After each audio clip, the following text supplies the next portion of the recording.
Gloire à Jésus. On parlait des paralytiques. Je vais vous prêcher en français. Gloire à Jésus. On parlait des paralytiques. Après cela, il y eut une fête des Juifs et Jésus monta à Jérusalem. Or, à Jérusalem, près de la porte des brebis, il y a une piscine qui s'appelle en hébreu Bethesda et qui a 5 portiques. Sous ces portiques étaient couchés un grand nombre de malades, des aveugles, des boiteux, des paralytiques, qui attendaient le mouvement de l'eau, car un ange descendait de temps en temps dans la piscine et agitait l'eau. Et celui qui descendait le premier, après que l'eau avait été agitée, était guéri, quelle que soit sa maladie. Là se trouvait un homme malade depuis 38 ans. Jésus l'ayant vu coucher, et sachant qu'il était malade depuis longtemps, lui dit, veux-tu être guéri? Veux-tu être guéri ce matin? Alléluia. Amen. La réponse devrait être oui. Mais là, souvent, les chrétiens vont aller droit au but. Ce qu'on n'a pas demandé, on va pas pour. On te pose la question, veux-tu être guéri? La question devrait être oui. Oui, c'est des personnes, pour me jeter dans l'eau, si un autre vient, si un ange vient, un autre rentre. Quand on vient dans la maison de Dieu, on ne vient pas pour regarder les autres. Alléluia. Les 5 portiques veut dire les 5 ministères. La piscine, c'est l'église. C'est dans la maison de Dieu. Quand tu arrives, il faut saisir la révélation. La parole qui sort dans la bouche de l'homme de Dieu. Tu saisis cette parole, tu obtiendras ta guérison. Mais quand tu es distrait, beaucoup de chrétiens sont beaucoup distraits. Au lieu d'aller droit au but, c'est le babadage. Je n'ai personne pour me jeter dans l'eau. Si l'ange vient, c'était une seule réponse. Oui. Je vais être guéri.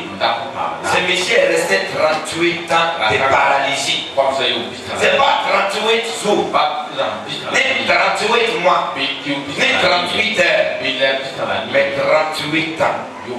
Couché sur même place, il est paralysé. Mon frère, ma soeur, tu peux me dire que ce n'est pas toi ce matin. Mais quand tu veux réaliser quelque chose que tu n'arrives pas à réaliser, c'est une paralysie spirituelle. Lève-toi ce matin, prends ton lit et marche. La Bible dit, mon peuple périt par manque de connaissance. Mais Jésus, dans sa grâce, il y a eu beaucoup de malades. Mais pourquoi exactement c'est le seul monsieur qui l'a guéri? Est-ce qu'il n'avait pas l'option de guérir tous les malades? Donc Dieu veut parler à l'église. L'église est un état de paralysie. Parce que l'église ne va pas beaucoup. L'église doit se lever et marcher, rentrer dans sa bénédiction. L'église doit se lever et marcher, rentrer dans son action prophétique. Veux-tu être guéri? Le terme de mon message ce matin, lève-toi, prends ton lit et marche. Marche.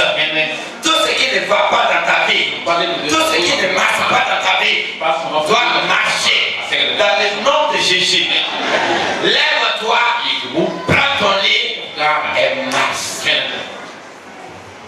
Enfant de Dieu, cet homme-là, il était couché sur les mêmes pendant 38 ans.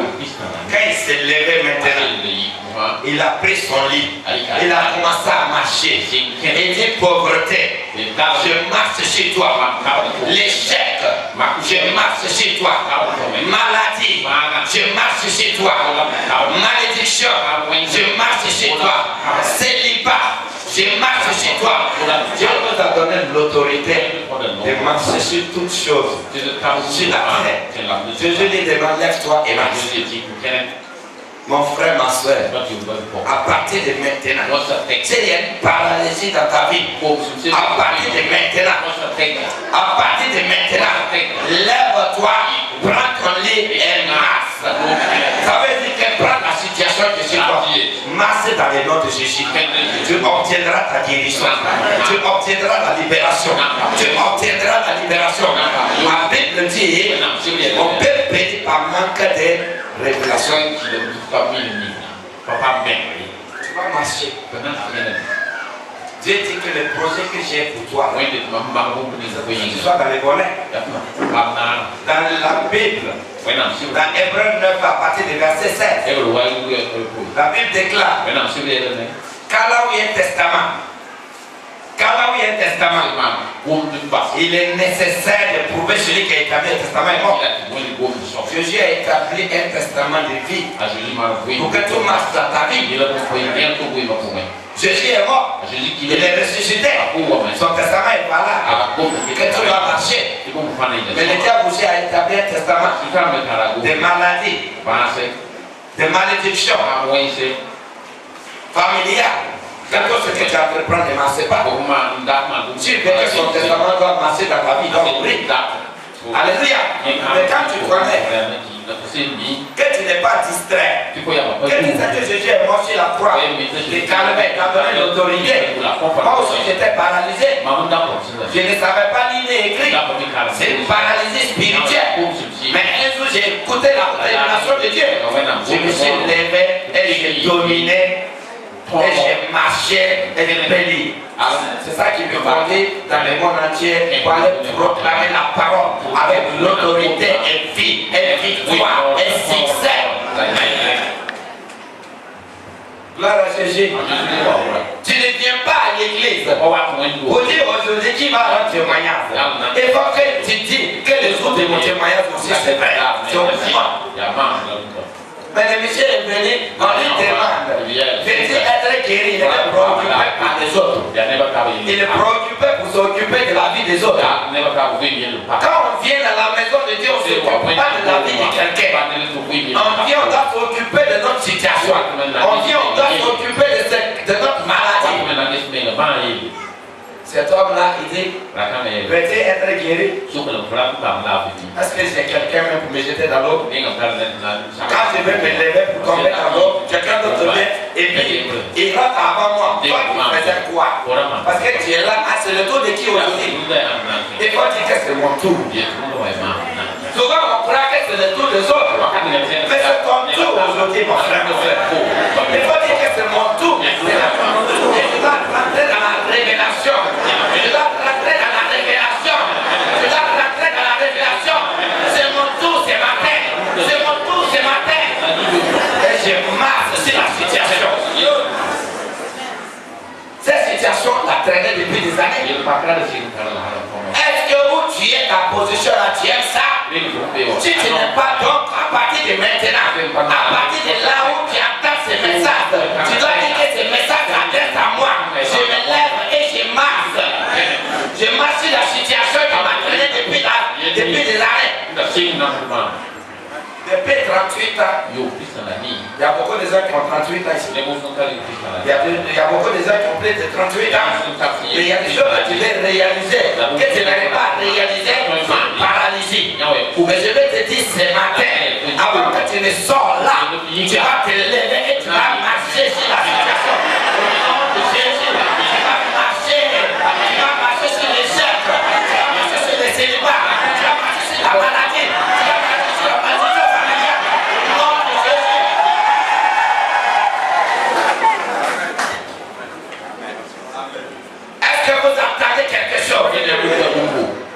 Tu ne dois pas dire que c'est le tour de quelqu'un. Dieu m'a envoyé spécialement en France pour toi. Donc que tu te lèves et tu marches. Et tu vas marcher. Et tu vas dominer sur la situation. Celui qui veut t'empêcher, tu dis c'est au nom de Jésus que je marche. Alléluia. Il faut te dire aussi quand tu vas te lever, marcher au nom de Jésus, on va vouloir t'empêcher. tu m'as donné l'autorité sur Jésus. Ton ministère doit marcher. Ton ministère doit marcher.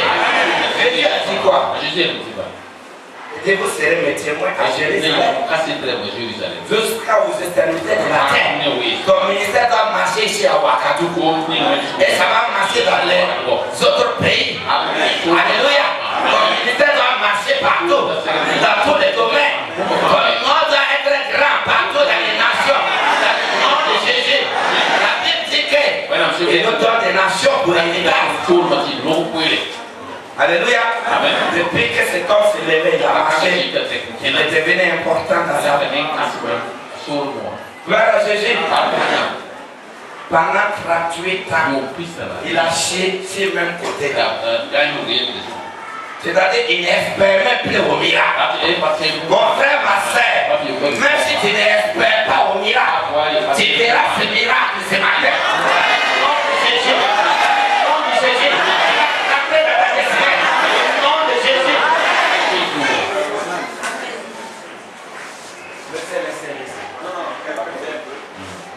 Excusez-moi, nous on est un peu chaud.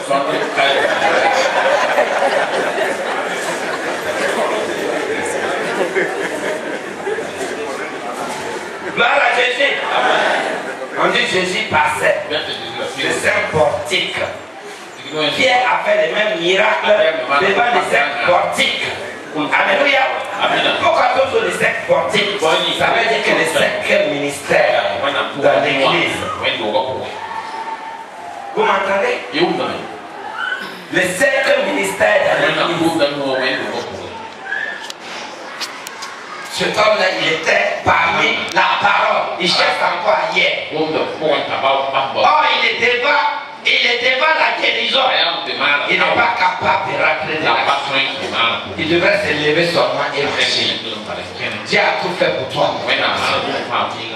À toi maintenant de te lever et marcher. À toi de te lever dans la foi. Et te dire que je vais rentrer. Mon frère, c'est pas Dieu qui m'a forcé de lire. Je pouvais dire que oui, bon, je ne sais pas lire.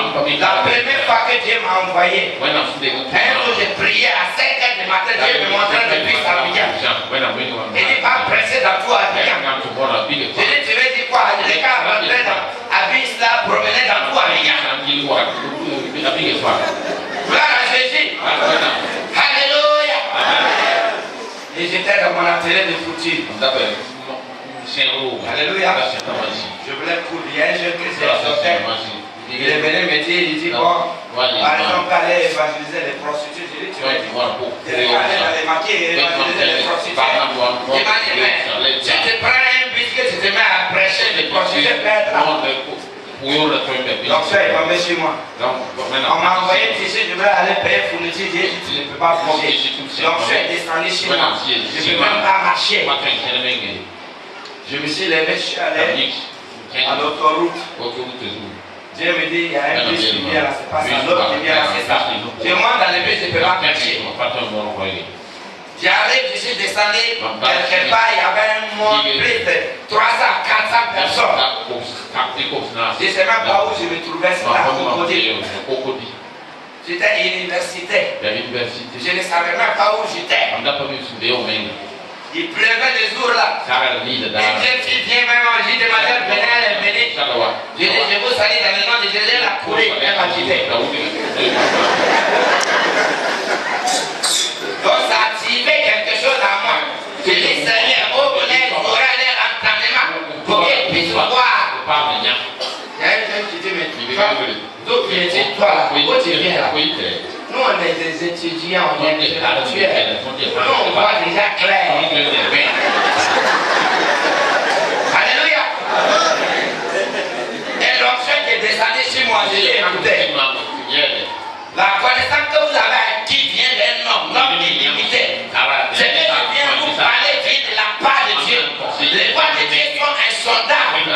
Je me suis levé, j'ai commencé à prêcher avec Dieu pendant 3 heures de temps. Non-stop. Il y a un paralytique qui est venu dans son voiture. Petite voiture là, vélo là. Dieu me dit, dis-lui de se lever, marcher. Et regardez les messieurs, j'ai vu ici, matin dans les buts.